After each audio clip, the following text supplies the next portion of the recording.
siempre, por las pantallas de Antofagasta Televisión. Nos acompaña en el estudio el senador Alejandro Guillé, con quien vamos a hablar de varios temas además.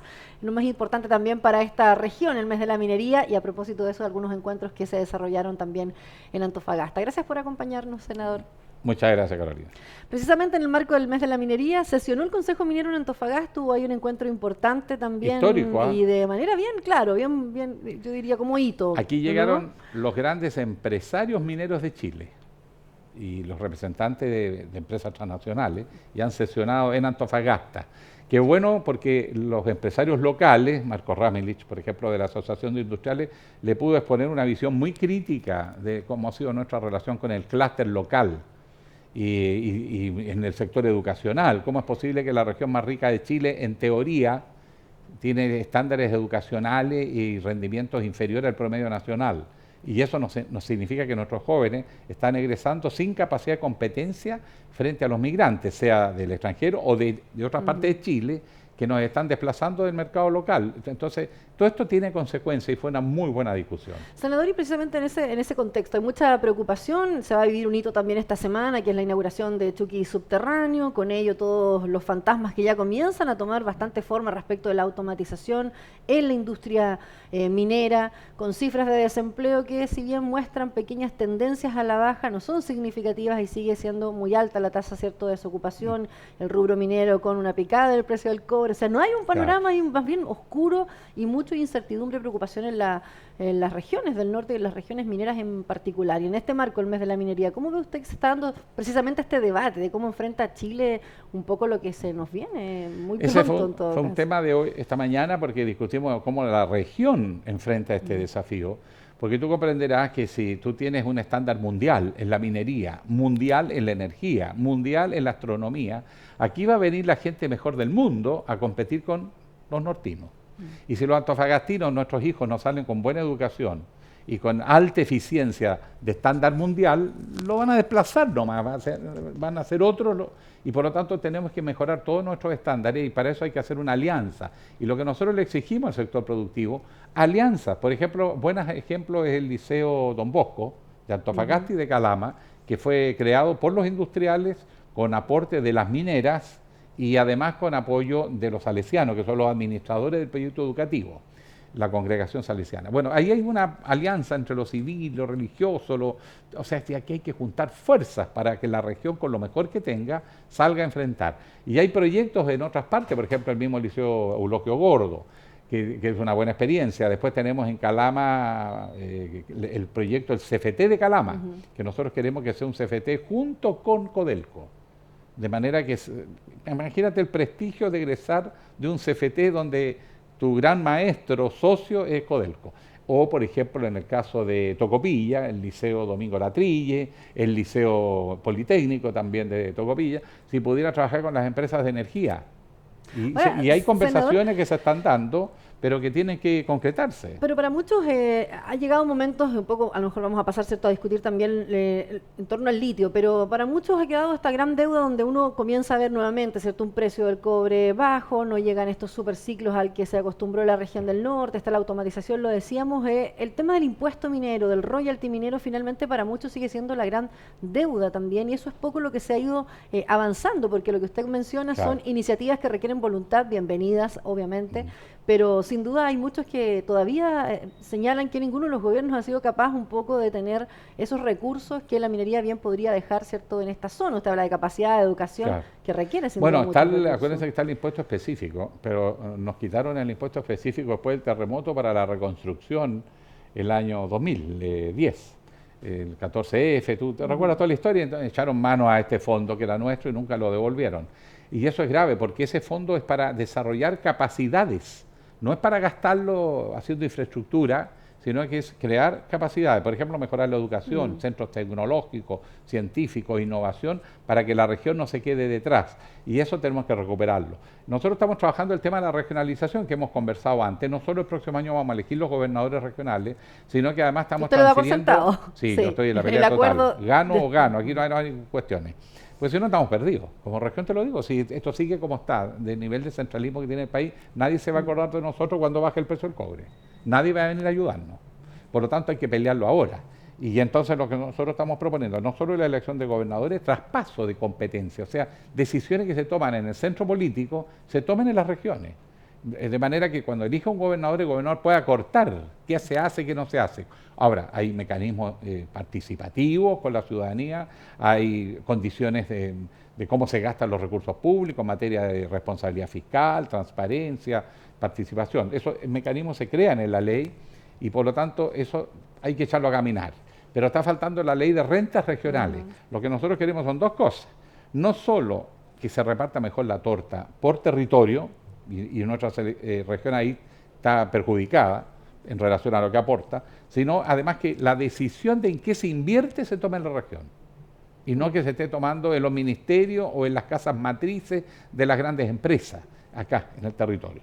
Las rentas regionales, y claramente, obviamente uno mira a las mineras como las principales que podrían aportar esos recursos, pero también vamos entonces al litio, senador, y cómo se va a aprovechar esa oportunidad de también una industria que claramente proyecta un futuro bastante auspicioso para muchos, o la industria también energética en la que esta región tiene mucho que decir. ¿Cómo se logra, cierto, tener además esos recursos necesarios de estas dos grandes industrias también? Ahora, los recursos están, el tema es cómo se reparte y por eso que nosotros salimos perdiendo.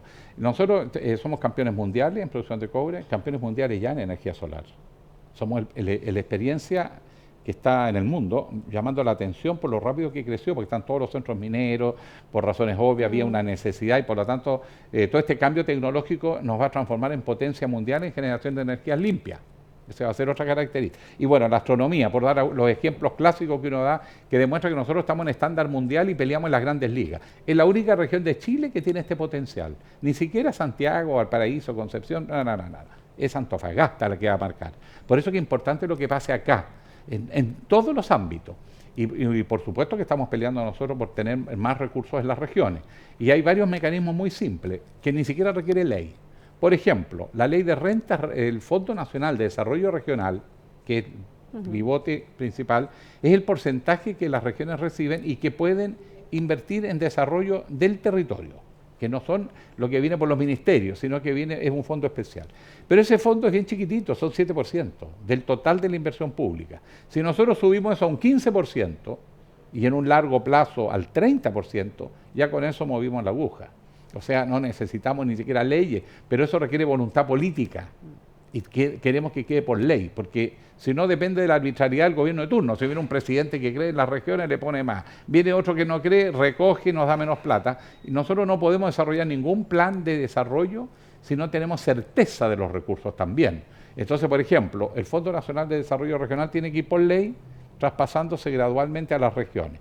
Pero eso tiene una condición, que es la formación de capital humano. Por ejemplo, nosotros reclamamos de pocos recursos, pero si tú revisas los municipios de la segunda región, la mayoría no es capaz de presentar proyectos bien hechos para que cumpla con las condiciones mínimas y le asignen recursos. Entonces, podríamos estar pidiendo mucha plata, pero después no tenemos capacidad de ejecutarla. Entonces, no podemos llegar y gastar las plata públicas así a tontas y a locas, y que esto si sale. Tiene que desarrollarse el capital humano. Por eso que estamos trabajando con el gobierno, una mesa, lo que llaman una mesa técnica, que está puliendo todo esto de la transición hacia al Chile descentralizado. Ha ido bastante bien, porque los técnicos que pusimos los parlamentarios que somos de la bancada regionalista estamos trabajando con los técnicos que puso el gobierno, gente más afín al gobierno. Mira, el nivel de coincidencia es impresionante. Si aquí falta la voluntad política, echarle para adelante. Los talentos están, lo que tenemos que hacer sabemos. Falta la voluntad política. Bueno, hay que buscar cada uno de los votos también en las distintas bancadas y cada uno de los partidos va a tener que brindar ahí. 24 senadores son parte de la bancada regionalista que tengo el honor de presidir. Y tenemos desde la Revolución Democrática, la UDI, están todos adentro, pero también hay detractores en todas partes. Este es otro tipo de desafío. Hay muchos que son centralistas.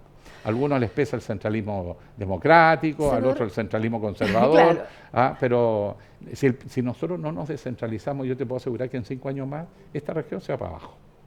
Senador, volvamos al tema del litio, se lo preguntaba yo también recién, o sea, hay muchas expectativas con este centro del litio que también de anuncios comienza poco en el camino a desinflarse también las expectativas, es decir, avanza por un lado, pero por otro también los recursos que siempre son escasos comienzan nuevamente a penar en esta Bueno, región. pero no porque hay un conflicto entre Corfo que un organismo que tiene una persona dedicada al litio, y que ni siquiera es experta en litio, administrando y enfrentándose a todas las empresas privadas que explotan el litio. ¿Cómo puede ser tan débil? La debilidad institucional nuestra salvaje. Cuando fue lo de Soquimich, nosotros, mira, citamos a todos los órganos del Estado, al Senado, a preguntarle, bueno, su responsabilidad en esto, y todos decían, mira, nosotros no podemos hacer nada. Estamos de acuerdo con ustedes, esto es horroroso, el país está débil, pero nosotros como superintendencia, como servicio de impuesto interno, no podemos hacer nada. Nadie podía hacer nada. Entonces nosotros le propusimos y lo presentamos, porque lo trabajamos con harto tiempo, creemos la empresa nacional del litio, una empresa del Estado, pero que puede hacer alianza con los privados, con las empresas privadas. Con similitudes a Codelco, es muy diferente a Codelco. El estilo Codelco, pero porque a Codelco nosotros habíamos traspasado la facultad, pero los ejecutivos Codelco nunca se han metido en el negocio, porque dicen, no, nosotros sabemos de cobre, de litio no sabemos nada, y estamos metidos en los proyectos estructurales, eso nos distrae. Perfecto, entonces que hay una empresa nacional de litio equivalente a Codelco para administrar este recurso que es de todos los chilenos, porque el litio es del Estado, aquí no hay que nacionalizar nada, es de todos los chilenos, pero se puede entregar en concesión cuando autorice el presidente. Bueno, que esta empresa del litio haga negocio con privados y pongamos valor agregado y entremos, por ejemplo, a la electromovilidad, donde nosotros tenemos la materia prima, somos las principales reservas están en Chile, y además es un litio fácil de explotar. Tú vas y palipicota, así lo sacan poco más, poco menos. Bueno, nosotros ahí tenemos una gran oportunidad, pero necesitamos una empresa del Estado. O sea, el proyecto que plantea, porque si es un símil de Codelco, muchos también han cuestionado a lo largo de la historia de Codelco lo efectivo que puede ser esta empresa estatal o no. Es cierto que gran parte de los recursos del erario nacional están enfocados ahí. Sí. ¿Cómo sería también esos porcentajes o cómo ven ustedes el proyecto de esta empresa? Ahora, el cobre es mucho más que el litio, ojo, son negocios de dimensiones muy distintas. El Codelco, desde que se nacionalizó, le ha entregado al Estado chileno 140.000, 130.000, depende de variaciones de precio y cómo se calcula, pero millones de dólares. O sea, ha sido una tremenda contribución Codelco, nadie puede negarlo. Y lo va a seguir haciendo. Pero la minería en la segunda región va a pasar a ser mediana minería, porque no tenemos grandes descubrimientos de yacimientos nuevos y por lo tanto la ley de los yacimientos hoy día en explotación van bajando. O sea, hay que mover más tierra para sacar el mismo cobre. Por eso que la producción de cobre en Chile está estancada, a pesar que hay mucho más inversión, mucho más robotización, automatización, capacitación de trabajadores, avance científico, tecnológico. Hacemos cosas que son verdaderas proezas. No hay ninguna actividad en Chile que tenga tanto valor agregado como la minería, ojo con eso, pero son encadenamientos hacia atrás, no para elaborar producto a partir del cobre, sino para generar cobre, para sacar el cobre de la tierra y entregarlo como materia prima. Bueno, ese proceso, por ejemplo, genera enormes oportunidades y lo mismo pasa con el litio. El litio en sí mismo no tiene tanto valor, de hecho hay otros componentes en los salarios que son más caros, pero es estratégico para cierto tipo de industria de punta. Por eso es que es importante que Chile entre en alianzas con grandes corporaciones internacionales. Pero no hay porcentaje de acuerdo en el... Los europeos no tienen litio. Pero los el chinos proyecto sí. Que presentaron, senador, ¿hay algún porcentaje de lo que ustedes hablan respecto el 50, de cuánto... 50 más 1 es del Estado y el 49 de los socios. Y Chile, ¿qué pone? Lo que Europa no tiene. Europa no tiene litio. Nosotros le ofrecemos, negociamos, pero negociamos de verdad. ¿En cuánto de acuerdo podría encontrar hoy día que el Estado también necesita de alguna manera ir resolviendo? Los europeos van todos a la electromovilidad y por lo tanto la fabricación de automóviles eléctricos que requiere más cobre, que requiere litio porque por las baterías, pero además tiene la gracia que es un motor más simple, es menos complicado. Fíjate, entonces hay que formar a los expertos en reparar vehículos basado en energía eléctrica. Eso no tenemos en Chile. El metro de Santiago es eléctrico, el metro Val es eléctrico y vamos a tener que ir al transporte eléctrico estatal o público, diré mejor, porque puede ser prestado por particulares también, al 2050. Es una meta de Chile. Pero la pregunta es, ¿quién va a hacer el negocio? ¿Van a venir los expertos de afuera a hacer la pega o van a ser nuestros hijos? Senador, y respecto también de algunos otros cambios, ya la empresa Ferrocarril Antofagasta Bolivia ha estado un poco dando a conocer que ellos finalmente dejan la ciudad de Antofagasta para irse a otro punto que aún no establecen, aunque muchos creen que va a ser finalmente en Mejillones. Mejillones, donde probablemente sus operaciones estén instaladas. ¿Cómo ve también esta empresa de larga historia que ha estado en la ciudad de manera muy conflictiva a veces y Sí. otras no tanto? Hoy con un poco más de responsabilidad lo reconoce la ciudadanía en eso, pero también con deudas pendientes respecto a lo que ha sido la empresa de Por transporte en supuesto, particular. pero yo creo que eso es positivo porque Mejillones tiene mejores condiciones naturales para ser un megapuerto en el Pacífico. Antofagasta no, porque quedó encerrado en la ciudad. Es lo mismo que le pasa a Valparaíso, quedó encerrado por la ciudad. Y tú tienes que mantener otros estándares, no es solo puerto. Ya no es la ciudad puerto, sino que tiene muchas otras cosas. Antofagasta, por ejemplo, es mucho más ciudad industrial. Basta ir a La Negra y ver arriba todo lo que hay. Hay Bueno, empresas. Next también tiene que terminar sacando los estanques finalmente de todo el sector. Por también supuesto, la ciudad ese es tiene que quedar libre de actividad productiva. La actividad productiva se va detrás de la cordillera de la costa, más adentro. Además, se han formado verdaderos complejos grandes ahí, industriales, y la ciudad va a estar más limpia. La gente del puerto de Antofagasta va a seguir trabajando. La característica del empleo en el siglo XXI es que las mercaderías se trasladan, pero las personas también. Poca gente vive y trabaja en la misma ciudad, por ejemplo. Por eso que hay muchos tocopillanos que van a seguir trabajando ahora en Mejillones, que los que han ido cerrando las plantas termoeléctricas, las empresas se han comprometido a mantener sus trabajadores. El problema lo tenemos con los que son prestadores de servicios. Y ahí tenemos que buscar otra solución. Pero ellos van a seguir en la empresa y bueno, van a tener que hacer como hace todo el mundo. En cualquier ciudad de Chile grande, tú destinas 1 hora diaria a ir al lugar de trabajo nomás. Pues. Ahora, todos esos terrenos también ya se especula mucho qué es lo que va a ocurrir. Tiene 4 patios del ferrocarril que prácticamente cortan la gran parte de la ciudad, ¿cierto? Sí, ahí el plano regulador tiene que ordenar eso en conjunto con la empresa, no hay para qué pelear, se pueden hacer proyectos maravillosos. Por ejemplo, a nosotros nos pena pero tranvía una parece conexión. que no, nadie ha hablado todavía nadie ha hablado sí en todo caso de tranvía en esos lugares. Claro, porque eso son otras responsabilidades, pero Antofagasta necesita resolver el tema de transporte, pero con un sistema multimodal. O sea, aquí caben todos, caben los micros, porque tú no puedes tener zigzagueando Cerro Mar. Nosotros tenemos necesidad de medios de transporte rápido a lo largo, pero subiendo los cerros pueden haber otras, por ejemplo, taxi colectivo, pueden ser esto, como le llaman, que igual que en Santiago, como pasa en pero no han llegado a en esos La Paz, anuncios, en todo caso se ha hay demorado países, bastante Bogotá, La Paz, ¿no es cierto? poder tener un estudio ¿Cómo le llaman real? estas que son como... Metrocable que algunas... Claro, lo que pasa es que aquí se pretendió hacer a lo largo. No, si a lo largo tranvía, no te queda otra alternativa. Y en algunas carreteras que se puede hacer como Santiago, vía exclusiva para buses. Tenemos que pensar en eso porque la ciudad es muy grande. Y lo otro, necesitas tener la conectividad de cerro a mar. ¿Te fijas? Y ahí es otro sistema de transporte. Entonces yo creo que si nos ordenamos bien, con un buen sistema multimodal, todos pueden ganar con un buen sistema. Pero eso no está en los planes de Santiago. Nosotros no estamos ni por las tapas en el plan de este gobierno, pero eso es una aspiración nuestra, que es Antofagasta como región, complejo La Serena Coquimbo, el Gran Valparaíso con sus pueblos aledaños y la 8ª región. Esos son los que, por lo menos nosotros, hemos visualizado en los equipos técnicos nuestros las prioridades que tiene que ponerse el país, porque está bien Santiago, pero Santiago no es Chile. Senador, ¿cuánto se ha involucrado usted en lo que está ocurriendo con el Hospital Clínico de la Universidad de Antofagasta? Acá hay varios parlamentarios, que algunos desde la crítica, otros desde oficiar, otros desde sentarse con el rector, han buscado destrabar un poco algo que muchos comparten que es un proyecto necesario, pero la forma en que hasta ahora se ha planteado deja bastantes interrogantes, incluso cuestionamientos al propio rector de la universidad pública. Yo creo que esto lo manejó un grupo muy cerrado, al que yo no estuve.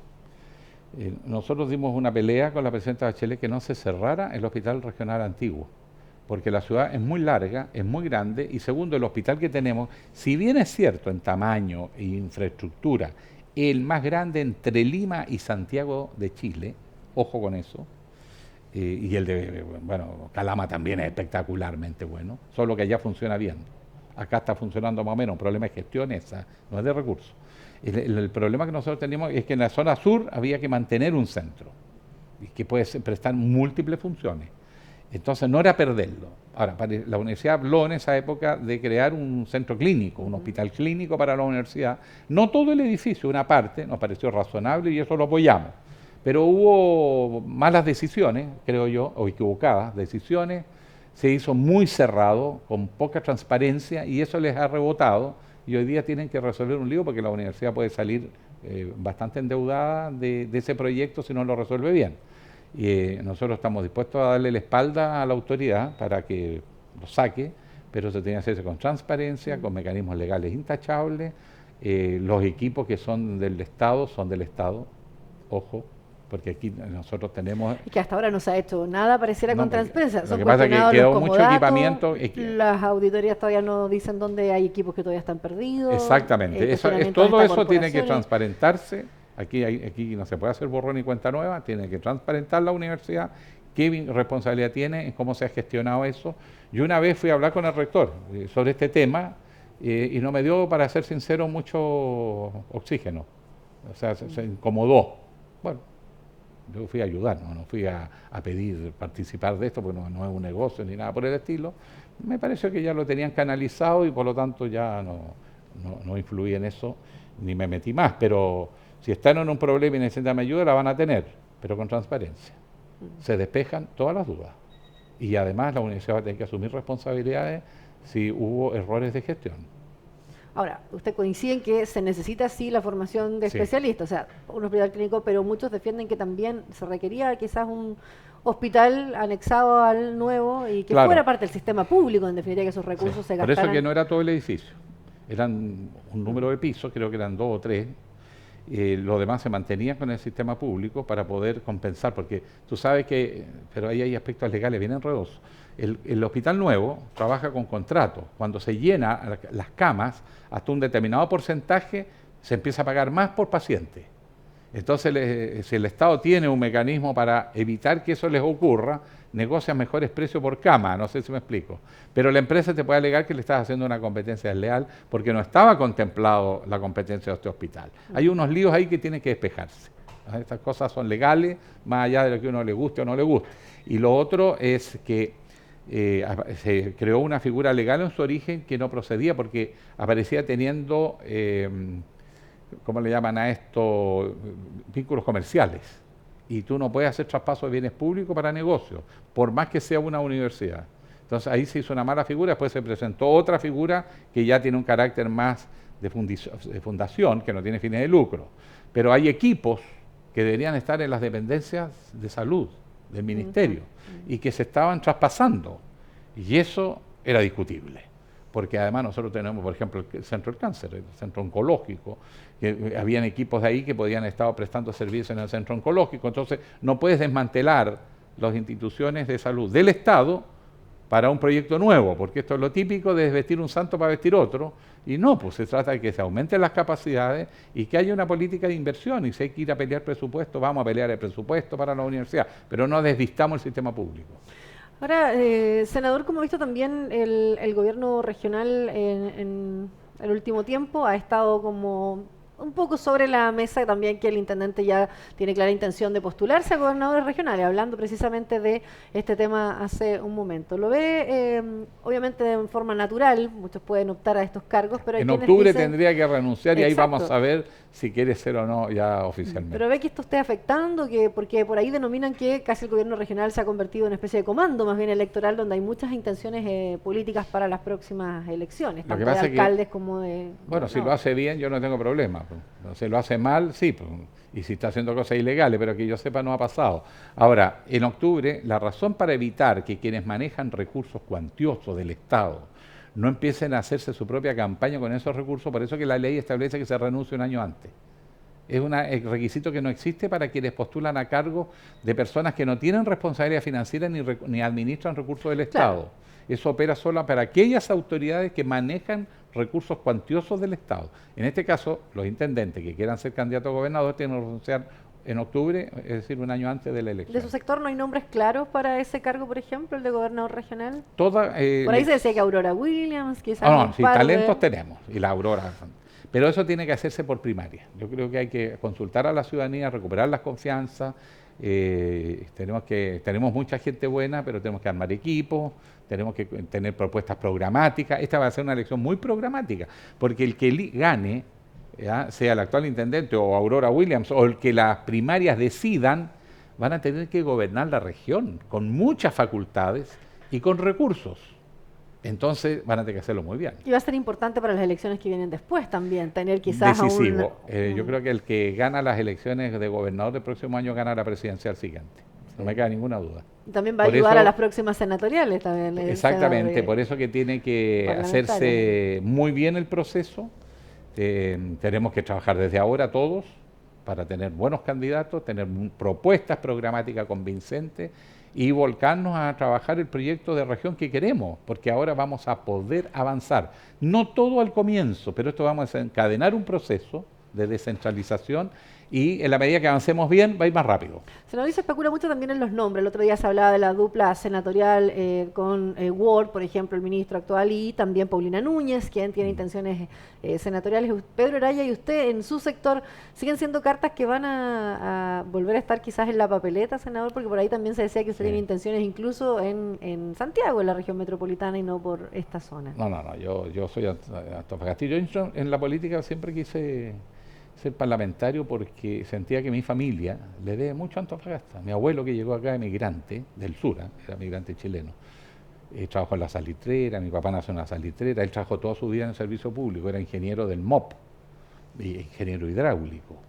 Le tocó trabajar en proyectos muy importantes para la zona norte, en Tarapacá y en Antofagasta. Y bueno, yo también soy de estas tierras y uno quiere retribuir lo que mucho que ha recibido. Yo estudié en la Universidad del Norte, estudié en el liceo.